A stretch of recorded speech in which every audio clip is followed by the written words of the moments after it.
Hello everyone, welcome to my channel. If it is your first time to be here, thank you so much for clicking this video, and to all my returning subscribers, thank you so much for the love and the support. So in today's video, it's a continuation, guys. It's a journey, right? So I decided to share with you all that went from airport to the home, how the contract and everything. So I just decided to be open. You know why? I've decided to make a story because so many girls are suffering before. Let me say, so many girls are suffering because they don't know what is happening. They just found themselves doing the things that they are not supposed to do. They regret. So to avoid that, some of people might learn in my videos, right? So that's why I've decided to share with you everything that so that people might make decisions before they decide. Okay, so you will learn, and then after that, now you'll say, okay, because this and this and this, I can do this and this, you see. So that is why I'm making this video. So in today's video, it's a continuation, how now my journey continues as a housemaid. And remember, it's a contract of 2 years. Okay, right? So after my teeth and everything, life continues. Okay, life continued and everything went well. Now after 1 year, now I was now in a countdown. You know, after it is a journey. When you finish 1 year, I'm telling you, you'll be just like, okay, now I'm done with the other year. Now this one, the last year, now it's so easy because you'll be just like deducting. You'll be deducting, like when the month goes, you'll say, okay, it's 11 month, and then when it goes, you'll say it is 10 month. That way, and it gives you like motivation. Will be like every day you wake up and count and see, I'm close, you see. So in this last month, I can't lie, things were tough. You know, as you continue staying, and remember, you are staying with strangers, you are learning from them, they are learning from you, their culture is different, everything is completely different, you are in the world stuff. At a point, I was just like, I want to quit. This one is not for me. This one is not for me. Because sometimes I remember I could work like housemaid. We normally work for real. All the house girls that are working in the Middle East, I really appreciate you. It is not easy. So sometimes you might work, do your work like you know you have done it well, and I'm telling you, when your boss come, your boss will be just like, this is not perfect, you did this just like that way, this is not good. Sometimes you can iron clothes, you see the way they hold it and look at it and check on it, and they will like, you did not iron this well. So you see those kind of things, and you know you have done your best. For real, you know you've done your best, and then somebody comes and tells you like, this is not perfect. You know, you will feel like so disappointing, so distracted. You'll feel like you are hated. You will just hate yourself as well. So you see, life was tough. I can't lie to you, life was tough, but I kept on pushing because I was just looking at my goals. I was like, God, I came here with reasons. God. I am the breadwinner to the family. So if I quit, even if I go back home, what am I going to do there? I have tried there and everything was not working. So I've come here. I'm trying this one can't work. Now, what do you want me to do? So I used to talk. Sometimes I could just talk like crazy myself. When I sit down, just talk. And I think this talking somehow was helping me because, you know, by then now I was under depression. So I kept on like encouraging myself, like I came here with a purpose, and this purpose I have not fulfilled it. So when I go back home, the situation is still waiting for me there. So I will have not solved the problem actually. So I must face my fears, I must be encouraged, I must be patient. And I kept on pushing. So sometimes my madam could yell at me, like yell too much, like I could just run to my room and close the door and cry for real, cry a lot. And after crying, I'll just go to the washroom, wash my face, and then come down and continue with working. And my boss problem, she was sick. Like I've explained it for the last video that she was sick. She was sick.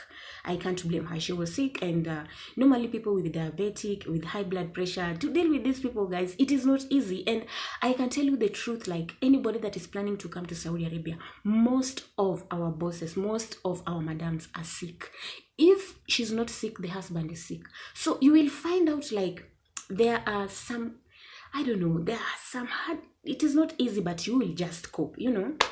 So she was sick, and I learned to understand that. And after I learned to understand, like, she was sick, and everybody in the family, yeah, everybody in the family loved me like their own. So the only problem that I had was mom was really like, oh my god, she could yell. And when she starts yelling, it will not be only one person, it will be one after the other, one after the other, and remembering all the past, every bad things that you've been doing, counting. And it was hard. It was hard, but then I kept on pushing, and I thank God for the courage, because later I finished, and before even I finished the contract, I felt sick, and I was really so sick. And there is whereby I just decided, like, when I finish my contract, I'll just go straight home, because I'm no longer needed here, because I was sick, for real. I was sick. And that week when I was sick, I had flu.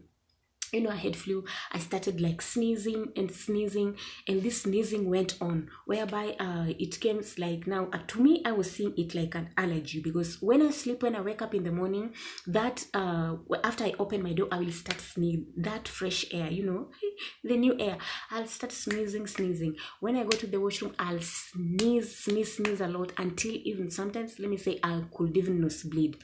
So those are the things that I went through, and then I told them what I was going through, and then they told me that they will bring me some medicine, and then they brought me some medicine. Yes, I did take them, but there was no change. So it happened like, when I sneeze now, my nose could block, and now I could feel a lot of headache, too much headache. And then I told them, no, this is now too much for me, I can't bear this. And by then now, there was a breakout of this disease was called what, swine flu. So my mind was just battling, you know, my mind was just battling, like, oh, maybe I've got this flu. You know, I had now this flu. Now it was so strong, like I could, my nose could block like 24/7. Breathing was a problem, talking was a problem. I was coughing, and then I told them, now I want to go to the hospital, and they were like, okay, you will go. Every day when you tell them, I want to go to the hospital, we will take you. We will take you. So this thing goes and goes and goes on, and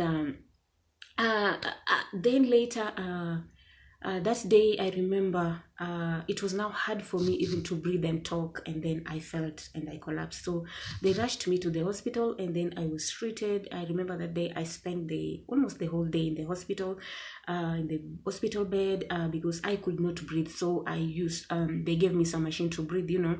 So it helped me, and then my lungs were open, because it seems like this thing, it was cold, I don't know, because it was this season of cold, whereby, let me say, in Saudi Arabia, I have videos about that, like from November, let me say October, at the end, November and December, it's normally very cold, and sometimes to January. So it came with that season. So I was sick, very sick. And so the doctor said, like, it seems like maybe you are asthmatic. And I was like, asthmatic? I'm not asthmatic. And then he said, do you have anybody in your family? Sometimes this comes with a lineage, maybe your mother, your father, your great grandfather had it. And I was like, no, nobody has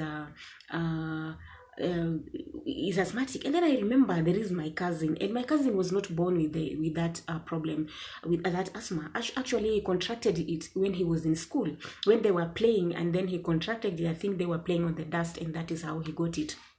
So I told the doctor about it, and then he said, yeah, it seems you have contracted this disease. And then I was like, where could I have had this?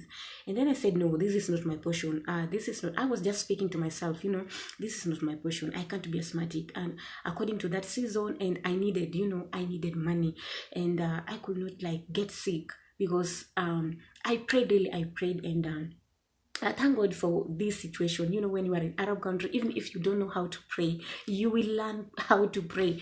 You will learn how to pray, because the only prayers, you can just talk through prayers. So then I was given medicine, and I was just like, this sickness is not my portion. So my contract it finished, and before it got finished, let me say, yeah, my contract was done, and then I got well. I feel now better. Let me say it was better now. I could breathe, though I had this flu like 24/7. Now this was uncontrollable, and doctor said like, now this one, you can just take painkillers when you are feeling headache. You can just take painkillers because we can't do anything about this. And I was like, okay. So then I got a phone call back from my country. My sister called me, and the way she was sounding in the phone, I was already now feeling like stranded. I was like, what is happening? Please speak up. And then she said like, okay, mommy is sick. She's in the hospital. She's in ICU. And I would to ask her what happened. And then she told me that she collapsed, and then she was admitted. And I was like, okay, I'm sorry. And she told me, no, she wants to see you. Please ask your boss to let you come back. And thank God those my boss, they were so understanding. Okay, they were so my boss son, not even my madam. I told him like, this is what is happening, and it happened that day. It was on Friday, and everybody was in the house. So the way I was crying and expressing myself, I think touched them, And then immediately they just went and booked for me for my flight. And when they booked for me for my flight, and so they told me that tomorrow you'll be flying. And even before I flied, we agreed, okay? We agreed about my contract. I finished my contract, yes, and then we agreed that I'll continue working one more year. And then when I'm done now, I'll be like traveling. After a year, I'll be going and coming every year. So I'll be traveling every year. That is what we agreed with my boss. And then she said yes. So when we agreed, and then situation of my mother's sickness came, and now I decided now to fly back home. So I fly back home, and I reached there. Unfortunately, I forgot my mother died already. She was dead. She was in the morgue. So I'm sharing this now with the girls that now I'm the girls like when you are done, I've had so many questions about like I've finished my contract, and I'm feeling like I can just renew my contract. My boss are good, and I should continue working. And so here is my answer for you. So if you're finished, if you are done with your contract, right? My advice for you, please just go back home and see your family. Go and see your family and come back. Vacation is somehow it's like 45 days. 45 days, it's not that much. You can just go and then come back and continue working. It will be better when you are done with your contract. But to some, there are those people that are living with, let me say, maybe you are married, or maybe your parent, you came when your parent did not give you that, they were not happy about your coming, so which they will not agree when you go back and then come back again, they will not give you that opportunity, yet you want to work. So in such situation, yes, now you can decide yourself. You can decide whether you want to renew the contract or you will go and then come back. But if you have good family, kindly just speak to them, tell them that you want to go and see your family, and then you will be back, and they will pay for your ticket. They'll pay for your ticket going, and they'll pay for your ticket come back. So why stay? Just go and see your family. Why? Now you see my condition, my situation. I was done with my contract.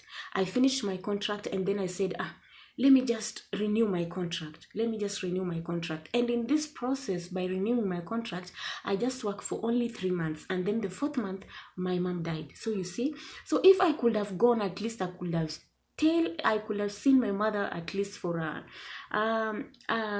a goodbye, say a goodbye, but I was not there. So you see, it is better sometimes we think about our family, not just about money. When we think about money, sometimes money will not be enough, thinking about money every day. Money will never get enough of money. We'll continue looking for money. That's why even those people that started before us, they are still looking for money, because money will never get enough of it.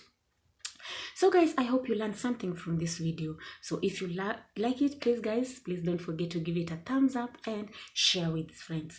Share with your friends, and thank you so much, and see you in my next video. Bye.